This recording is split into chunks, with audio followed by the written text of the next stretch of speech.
Wengine tunakosa usingizi,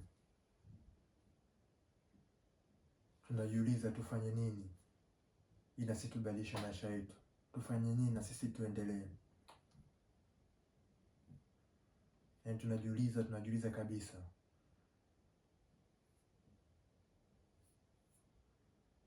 Alafu baadaye unakuja unashangaa kuwa yule kaendeleaje, yule amefanyaje mpaka endelee, au unazana ambao wameendelea wanafanyaje. Wanafanya mambo mengi ila hawayaonyeshi.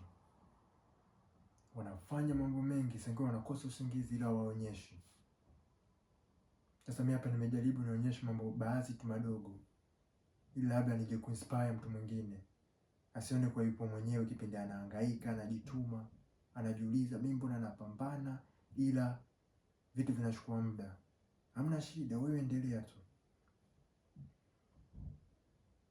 Sasa ukija kuna mtu ambaye kaendelea, usimwonee wivu. Usimwonee wivu hata kidogo.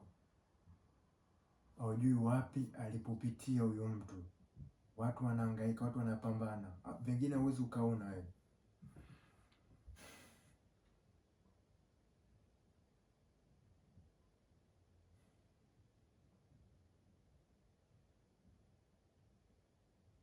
Yaani watu hapa usingizi uko sina. Najaribu kulala nikasema hawajui hilo tatizo lako utalisolve vipi. Kalisolve hivyo hivyo. Nimeamka najaribu nisolve. Sasa mwenzangu na mimi usipambane. Usipambane hamna shida. Ila kama watu wanavyosemaga finali uzeeni. Hapo ndo utakuja kuona wewe kijana kama una miaka 18 mpaka 25. Tusahau mambo mengine. Ndio muda wote mzuri, ndio muda kupambana. Yaani nakuahidi na mimi mwenyewe pia najiahidi kwangu mimi. Tukipambana muda huu kipi tuna miaka 18 mpaka 25. Ni lazima tuje kuenjoy tukifikisha miaka 30, lazima. Asikudanganye mtu. Wewe endelea kupambana, ndio muda mzuri. Ila kama unasema mimi ndio vitu vingine baadaye. Ngoja kwanza ni enjoy maisha yangu. Utakuja kulia. Usije tukalia baadaye. Na haimaanishi kuwa kipindi sasa hivi unapambana hautoenjoy hata kidogo. Hapana, utaenjoy. Watu wataona. Kama ukiamua utekea mfano benki yako account, watu wataona kidogo kidogo, mara una gari hilo, mara sijui unavaa hivi, vitaonekana. Kama umeamua utekee mwili wako, pia utaonekana. Au wanawake watu watakuja, wataona vinaonekana. Kama umeamua utekea akili yako, pia itaonekana jinsi unavyozungumza, jinsi unavyoshauri watu, jinsi unavyojitreat, the way you carry yourself, unavyojisimamia, vyote hivyo vitaonekana. Haimaanishi kuwa umeamua kuconcentrate kwenye jambo fulani kwanza na 18 mpaka 25 kuwa hautoenjoy mambo mengine. For sure utaenjoy. Ila kitu cha kwanza ndio muda mzuri. Na tunaona watu kibao ambao sasa hivi wana miaka 40, 50. Wamechezea ujana wao, sasa hivi hawana kitu. Hivi naona nataka iwe hivyo. Sidhani kama nataka iwe hivyo. Sasa kaka, sisi ndio muda wetu. Nasema kaka, namaanisha hata dada, huu ndio muda wetu. Huu ndio muda mzuri kipindi tuko wadogo. Nasema wadogo ila muda ushapita. Sasa hivi tupo vijana kabisa. Huu ndio muda mzuri, tusisubiri wala nini. Na kama hapo mtaani kwenu kuna mtu umemwona ameendelea, usimwonee wivu hata kidogo. Huyo mtu tafuta muda ambao yuko free, na hata kama yuko free, nenda siku kamsumbue, hamna shida. Nenda kamsumbue. Unaweza akakukwepa kwa jua tu kama una kupoana time na watu wengine, na sio kwa ubaya, ila nenda kumsumbue. Lazima tu siku atakupa nafasi, siku atakupa muda. Akishakupa ule muda wake, muulize, muonyeshe kwa uko tayari kujifunza. Lazima kufunze mambo mengi. Mimi mmoja ni namba moja, mimi mwenyewe ni namba moja katika watu wanaesumbua watu wengine. Hamna shida, naenda nauliza. Sina mimi nijifunze, naenda nauliza. Kama zangu na mimi kuna vitu vingine vinakupita. Kisa labda unaona aibu kwenda kumuuliza mtu mwingine. Unaona bora tu uishie muone wivu.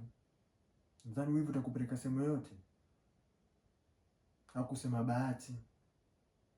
Nadhani kusema tu bahati ndio itakupeleka sehemu yote. Au kusema wewe labda toka kwenye familia ya Kiswahili ya kimaskini ya kitajiri. Manake wengine wanapenda kusema huyo ametoka kwenye familia ya kitajiri. Ndio ametoka kwenye familia ya kitajiri. Na katika hiyo familia yake kuna mtu ambaye alichoka umaskini, alichoka hali ngumu, akaamua tu akauliza hizo watu wengine au apambane kinamna moja nyingine mpaka afanikiwe. Na simaanishi kwa hamna watu ambao wanaopambana, wapo wengi. Ila wewe tuendelea kupambana, na kama ufanikiwi, badilisha jinsi unavyopambana. Lazima ufanikiwe. Sasa mimi nakwambia hivi ni kama ushahidi wetu.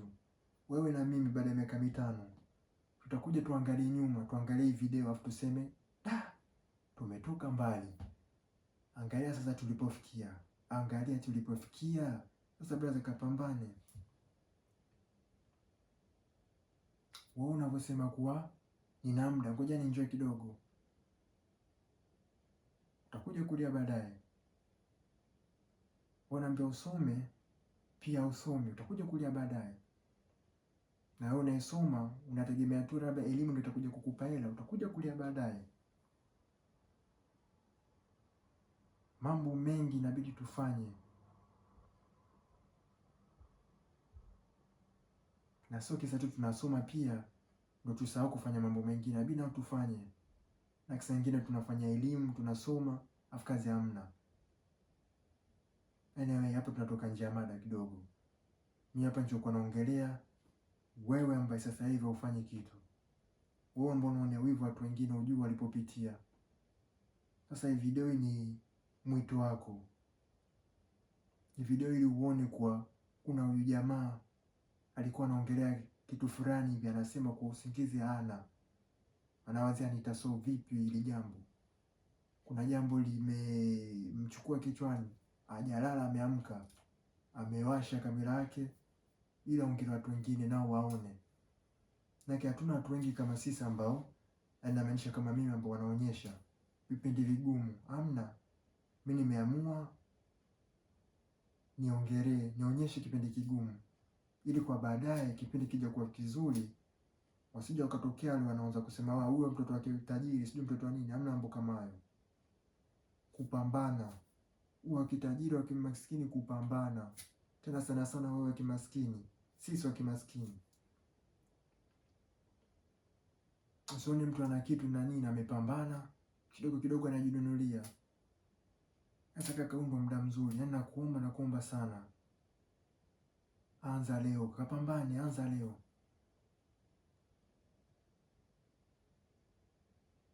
Yaani kama unanisikia, kama imekufikia, anza leo. Uwe katika hali ngumu au hali nzuri, anza, usisubiri. Anza leo. Usipoanza leo utakuja kulia baadaye. Video hii itakuwepo. Kitu kishaka kwenye internet kitakuwepo. Utakuja kulia, utakuja kuangalia video afu useme, kuna jamaa alikuwa anasema nianze, alikuwa anajaribu kutuhamasisha, sikufanya. Angalia, labda ningefika sehemu fulani. Afu nakuja kuna mtu mwingine ameanza, amefika sehemu nzuri. Sasa brother, kaanze leo.